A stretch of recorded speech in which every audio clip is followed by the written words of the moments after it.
I'm Corinita with Ill Exotic, and this is Mental Health Monday.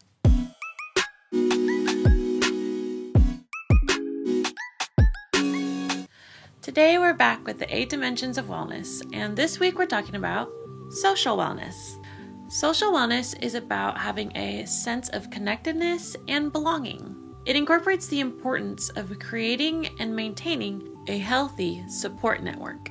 Healthy social wellness looks like joining clubs, organizations, local groups like support groups or mental health groups, or just communities like a church or a group of birding enthusiasts, if that's what you're into. I, for a while, was going to Ableton user meetups for people who make music on Ableton. Just groups of people with like-mindedness or an interest in similar topics. It can also look like attending or volunteering at community gatherings or community events. It can look like learning your family history, learning more about your cultural background, so that you understand the complexities of your own background and take into account what other people's histories are and how that affects the way you move about the world and within and outside of your own community. Developing meaningful relationships and creating safe and inclusive spaces. Building meaningful relationships is really important. And sometimes it's a little more difficult and complicated than what we're used to in the daily. Hi, hello, how are you? Oh, I'm all right. Oh, good. Nice to see you. Goodbye.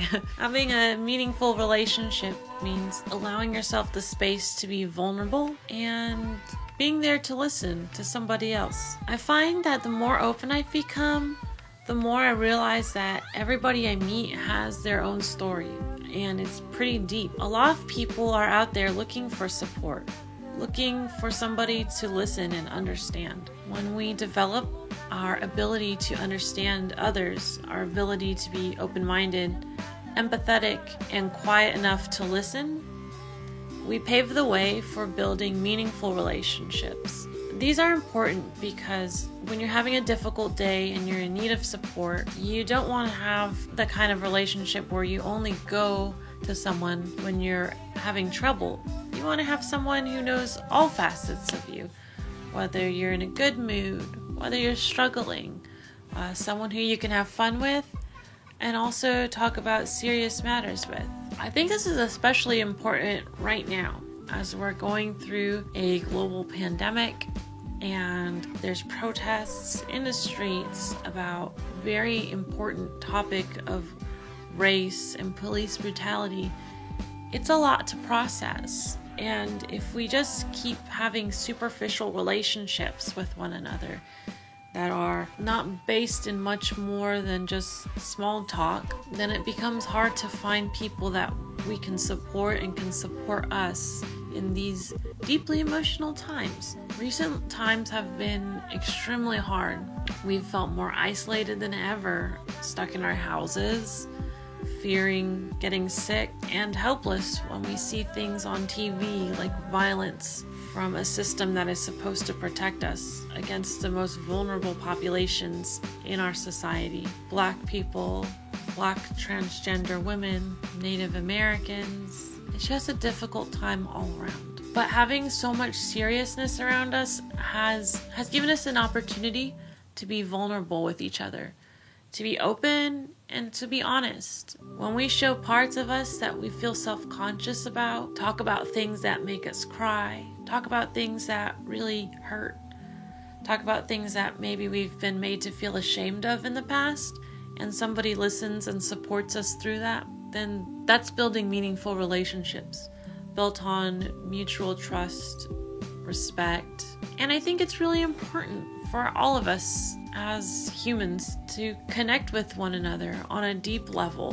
What does inclusivity and safety look like? It looks like educating ourselves, learning about our own history. For me, I am Mexican American, and there is a lot of history there about having our land taken by America, being sent over the border to Mexico to places that were unfamiliar to us. And when we learn about our history, we should also take the time to learn about other people's histories, like Black Americans, Filipino Americans, Native Americans, Asian Americans.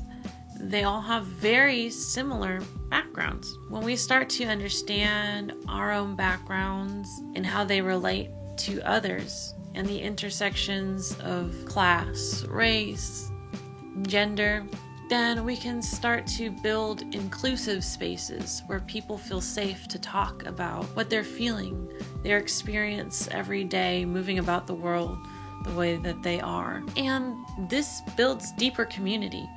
This builds a sense of belonging, even if the people around you don't look exactly like you. When we build and facilitate these sorts of spaces and communities, then we thrive more.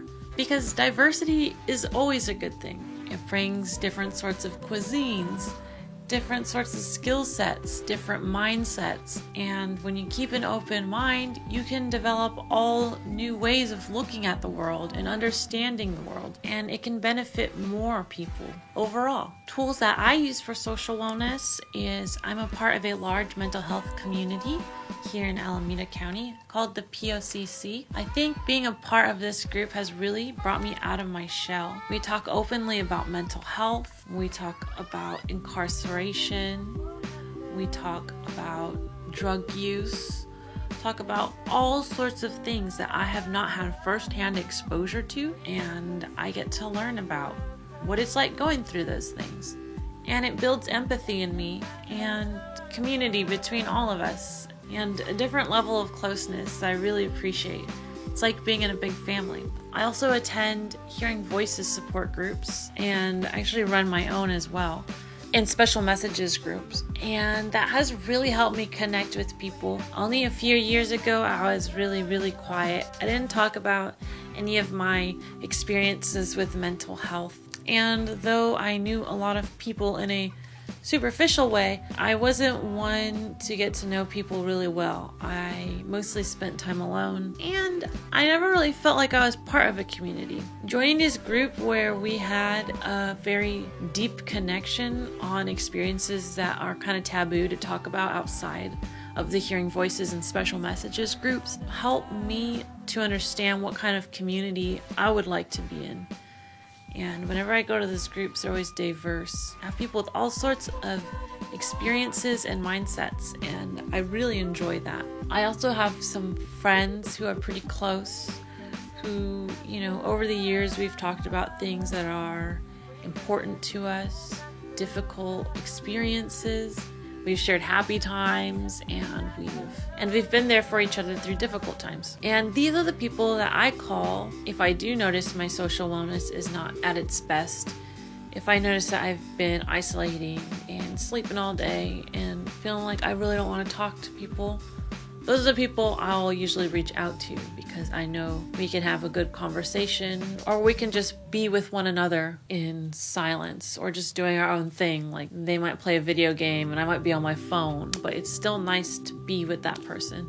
And sometimes I might go to them for emotional support as well. In this particular time when I'm making this video, we are still in shelter in place on a large scale. There's still COVID-19 going on. So keep in mind that a lot of mental health services, a lot of support groups have moved to online spaces like Zoom, WebEx, GoToMeeting.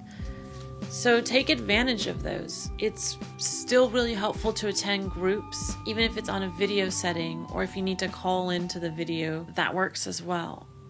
I know this dimension has been especially difficult in the past few months, but I think it's more important than ever to reach out to others and build community together. Maybe try checking out social media, joining Facebook groups, watching a Twitch channel. One app that I really like is Discord, and you can join people's Discord channels and see what their communities are like. And I've found some pretty cool ones with positive people who are willing to talk about mental health and issues going on from in the day-to-day that can be difficult to process. And I have a lot of friends who are putting on events on Zoom like Corona karaoke and beat battles and meetups just to talk with each other. So definitely keep an eye out for those sorts of things and don't knock it till you try it, because it really sucks that we can't be in the same room together.